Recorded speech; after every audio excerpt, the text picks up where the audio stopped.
Hello, I'm Karina Day from the Australian National University, and I'm pleased to speak with you today on postgraduate curriculum for a new era in the economics of fertility and women's time. So this curriculum was designed for a large master's macroeconomic course. Why develop curriculum for a new era of fertility models? We need to engage students with the role of gender inequality in shaping economic outcomes. And the mathematical content of OLG models poses a barrier to students engaging with the literature. Also, the topic is overlooked in advanced macroeconomic textbooks. So what did I do? To make the material more accessible to students, I developed a graphical analysis and also introduced low stakes assessment. And I'll speak about how this impacted student performance. So as a very quick background, some demographers in Nature, Merskula and others, identified a reverse J fertility curve. This effect was later confirmed for OECD countries in 2014. And the conclusion was that the once well-established negative relationship between per capita GDP and fertility has in fact become U-shaped. But more than an emerging positive relationship, they observed a divide between countries with similar per capita GDP, but either very high or very low fertility. And the opportunity to reconcile work and family life was identified as a key factor in determining whether a country observed fertility decline reversal. The seminal model on fertility, gender wages, and economic growth is Galorum 1996, which appeared in the Journal of Economic Growth. And they allow for a gender wage gap which declines with economic growth. And they also allow for a fraction of women's time endowment to be allocated to raising children. That fraction, Z hat, is a fixed parameter in the model. As a result, there's a necessarily negative association between fertility and female labour supply and fertility and economic growth. Along came a new breed of models that said, hang on a minute, when there's a rise in female wages, there are competing effects on demand for children. On the one hand, children are more affordable. On the other hand, they're more costly to raise using women's time. However, if the household substitutes childcare for women's time, it's possible that fertility decline could reverse. One way to simplify these models for students is to look at the simple budget constraint and utility function underlying the decisions in the model. So if we take the male and female time endowment of one, if all of that were allocated to paid work, then the potential income of the household would be simply the female wage plus the male wage. And that's on the left-hand side of the equal sign. And on the right-hand side, we see M. M is the total cost of raising children. And now it comprises not only the opportunity cost of women's time, but also the total expenditure on purchased childcare input. And we have a production function, if you like, for raising children. So to raise a given number of children, the household combines women's time and purchased childcare. So if we look at this in terms of the cost minimizing decision for the household in terms of a very simple isoquant isocost diagram, the slope of the isoquant is simply the negative of the marginal rate of technical substitution of women's time for purchased childcare. And of course, the slope of the isocost is the input price ratio. So equating those two slopes gives the input mix of women's time and childcare. And it also gives the minimized total cost of raising a given number of children, N. And Q represents the per unit cost of raising children, an implicit price, if you like. And what we see is that as the female wage rises, the household's going to adjust the input mix, and Q is therefore going to rise less than the increase in the female wage. So now that we have identified a simpler way to look at this, we can use a diagram. And if we look at a visual here, we can start at the initial tangency point of A, and then we can consider what would happen if there was an increase in the female wage from WFEM 0 to WFEM 1. So the ISOCOS line becomes flatter and the household switches from using women's time to using more purchased childcare. And that's a move along the isoquant curve from A to B. And the N bar there represents, this is actually the household's response in terms of changing its cost minimizing input mix to raise a given number of children, N bar. Now that the household has chosen the cost minimizing input mix to raise a given number of children, the question now is, how many children do we have? And we can simplify this again in just using a simple indifference curve budget constraint diagram. When the utility is logarithmic, which it is for OLG models, the marginal rate of substitution is fairly easy to calculate, and we see that in equation 7. Equating the slope of the budget constraint indifference curve gives the demand for children. And now we have our we have our indifference curve and budget constraint diagram. So we start at the initial tangency point E0, and we can now see the effects of an increase in female wages and male wages. So first we have a substitution effect. That would be shown moving along the initial indifference curve on U0, so going from E0 to B. And what's actually happened there is that you can actually see the change in the slope of the budget constraint shown by the dashed line. And so we have a negative substitution effect where children are more costly to rear, so the increase in the per unit cost from Q0 to Q1 results in a decrease in fertility. But we also have a positive income effect, and there are two positive income effects. The first one is an increase in the vertical intercept of the budget constraint due to the increase in female wages, that's to I1 over Q1, and the increase in the male wage shifts the vertical intercept up further to I2 over Q1. So ultimately we go from E0 to B, the negative substitution effect, and then we go to B to E1 to E2.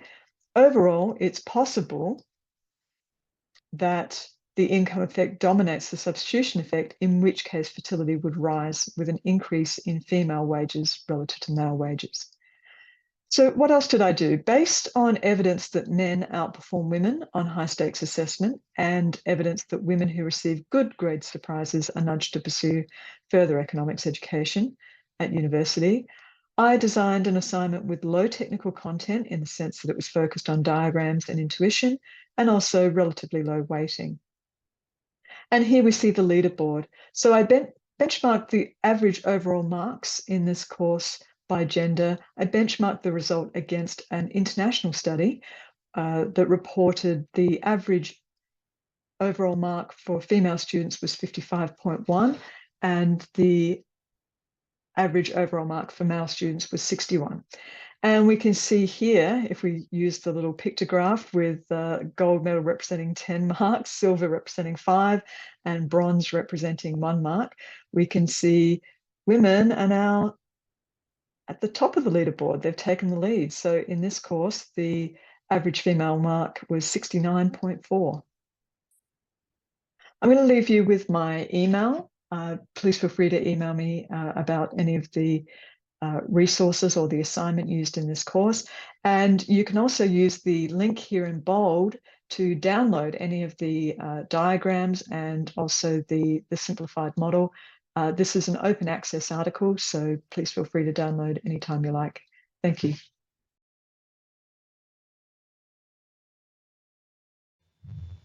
Hi everyone! Welcome to our presentation on the use of nudging techniques to improve non-compulsory seminar attendance in 2 first-year economics modules at a UK university.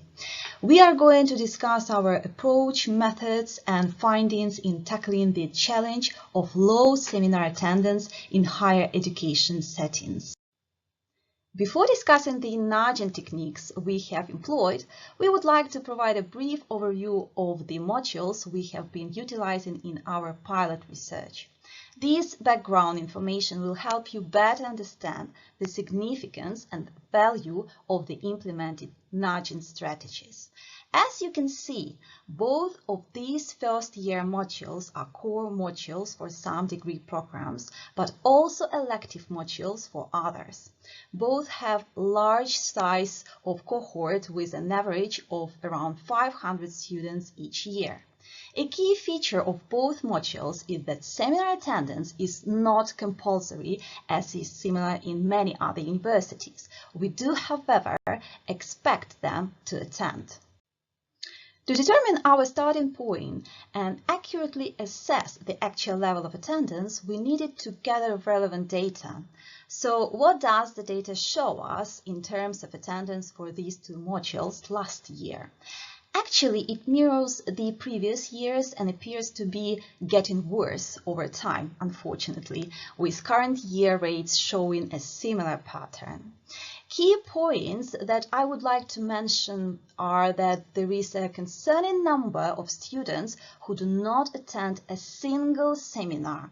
For example, it's around 44% for economic principles. The rates of attendance progressively falls as we move deeper into the term.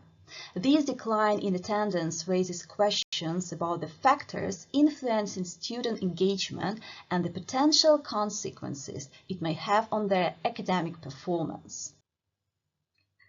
The literature shows that there are indeed strong links between student attendance, in this case at seminars, and overall academic performance.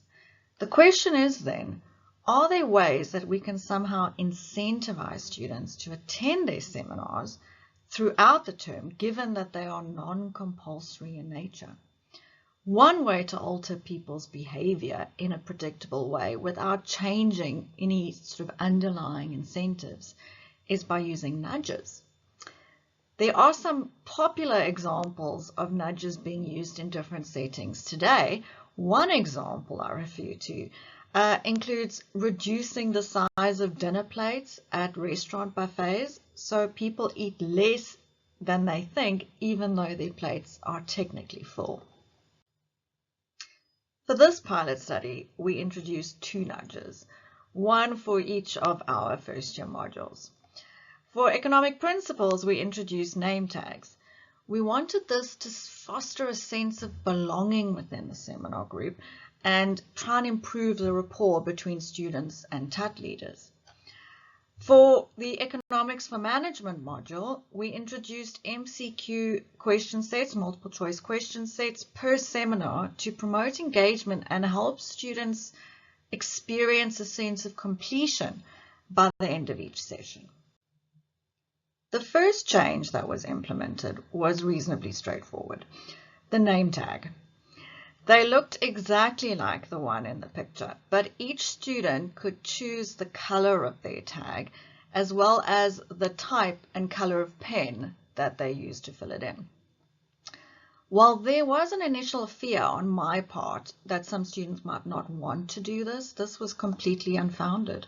All students in my groups engaged fully with the exercise because it became a fun way for them to get to know each other. I asked students to use their preferred name, not necessarily their given one.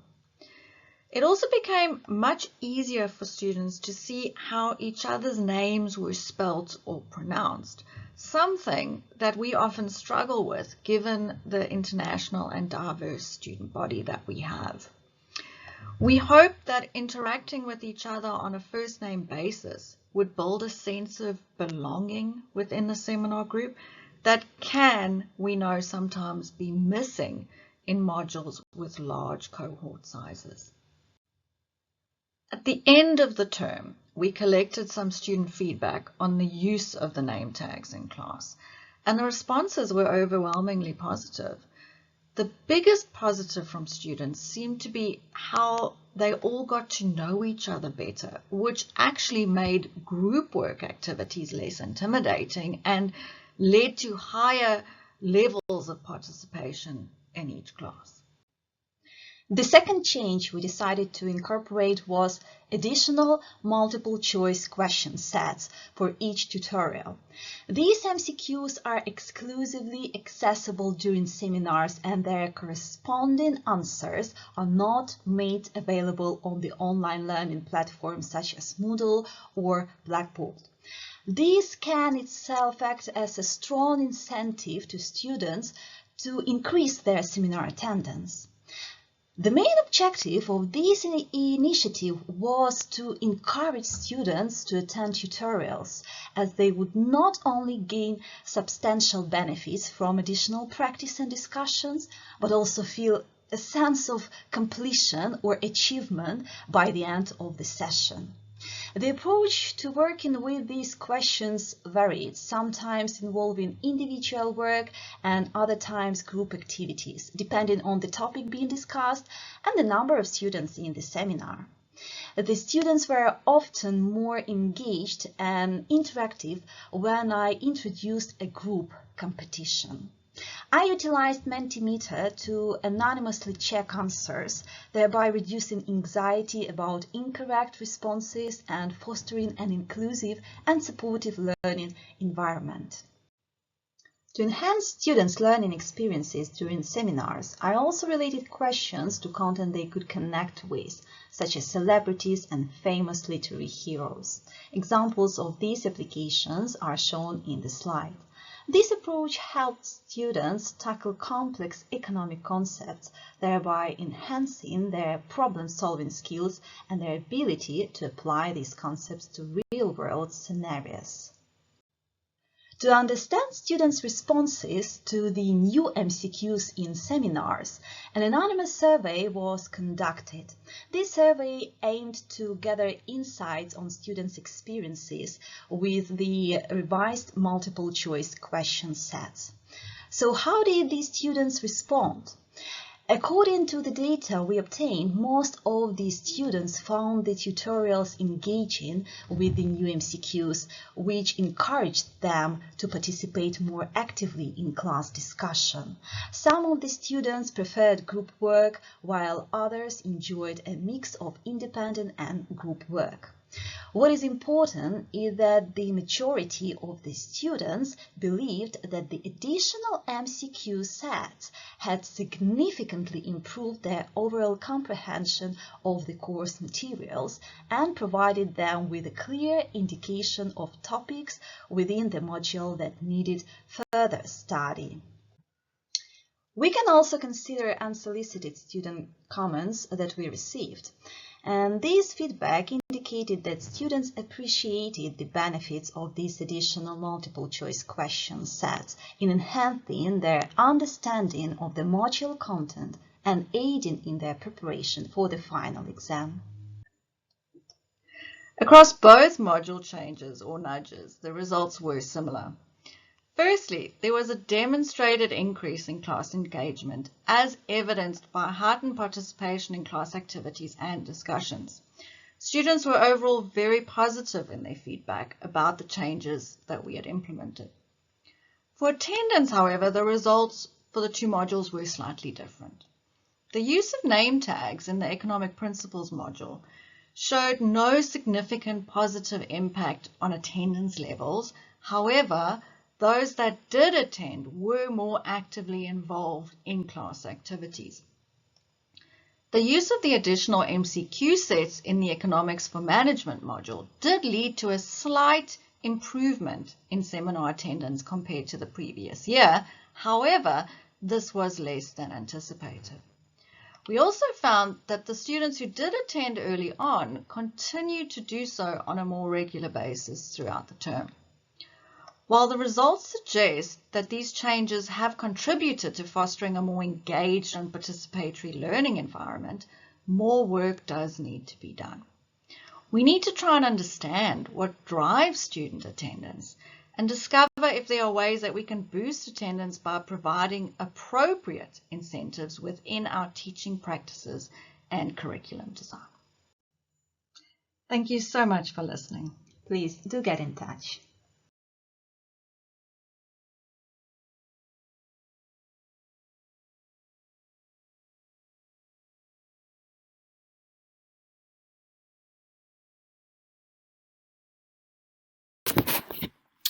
Hi, my name is Mark Mayer from Glendale Community College in California.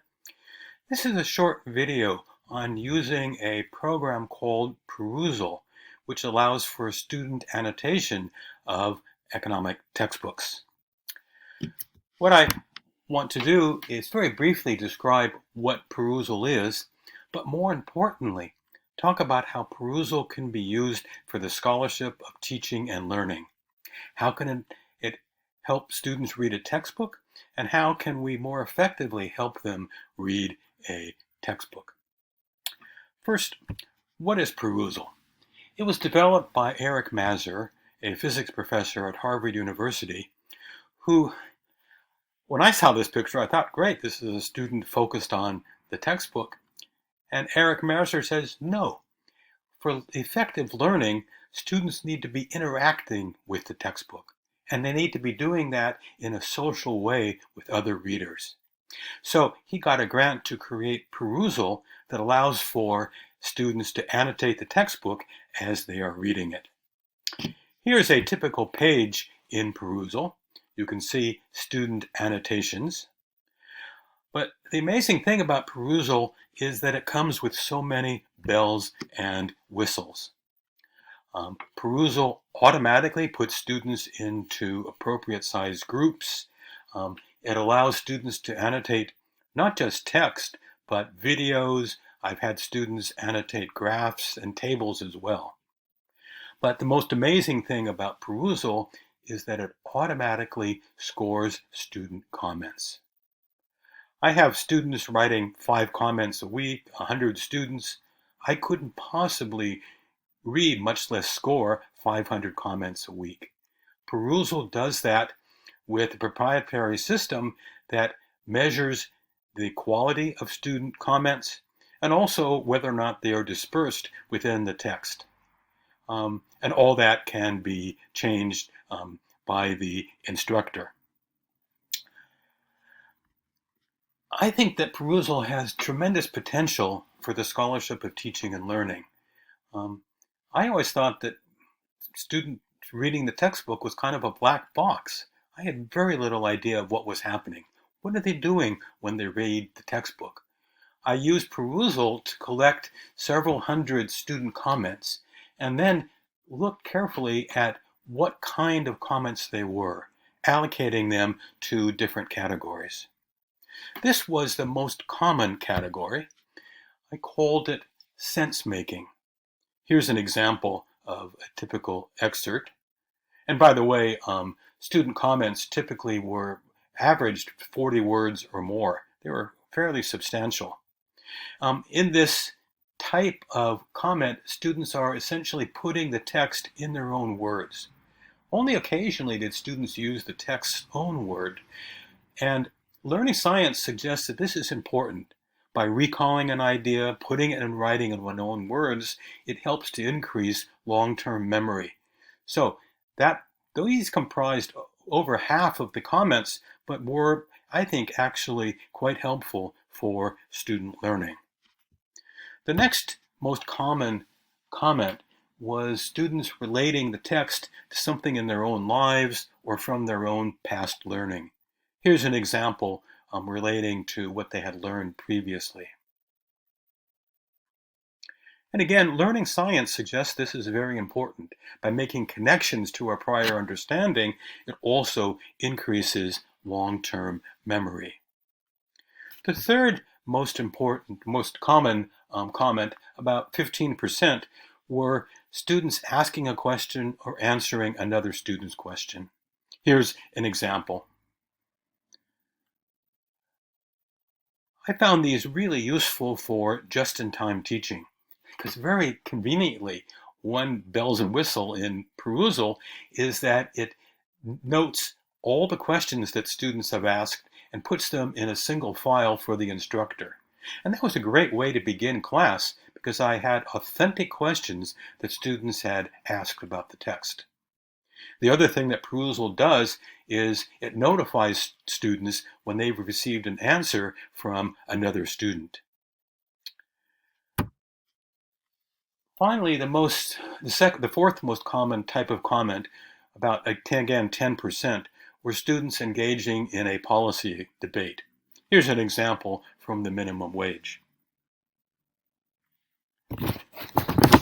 These were also important for just-in-time teaching because, again, I had authentic language of students from students that could be used in group work or team-based learning in terms of a classroom debate. But then the question I asked myself was, how could I help students read even more effectively? How could I use perusal in this manner? Well, Eric Mazur asked the same question, and he did an experiment in which he seeded the text with his own questions. And then he measured how the level of comments made by students and found that they improved when he seeded the text with questions that prompted students in directions he wanted them to go. The other thing I think we could do, have students do more effectively, is to encourage more metacognition. When students are sense-making, I could encourage them to use more analogies and more figures in thinking about what they've just read. When students are relating things to their past experience, I could ask them to particularly relate it to what they learned previously in the course. I worry that I silo my concepts too much in teaching, and this would encourage students to think more broadly across the curriculum. And when students are thinking about their learning metacognitively, I think it would be good for them to ask questions like, how did this reading change my thinking? Here I'm following the logic from Gerald Graff in his book, They Say, I Say, in which students are prompted to think, well, before I read this, I thought X, now I think Y. And that kind of metacognitive thinking, again, I think is important for student learning. I think perusal has really tremendous potential for the scholarship of teaching and learning beyond what I did in these initial steps here. It's really important to uncover student thinking. What are their prior conceptions that they bring to the course? How does the reading or how does our course change their thinking? I think perusal could allow us to investigate those things relatively efficiently. Other disciplines have done that with think alouds and read alouds, where it's very time intensive, in which instructors listen carefully as students are reading a textbook. But perusal provides us very quickly with lots and lots of data about what students are thinking. I look forward to your thoughts and comments and ways in which you think perusal, again, is a really possible tool for the scholarship of teaching and learning.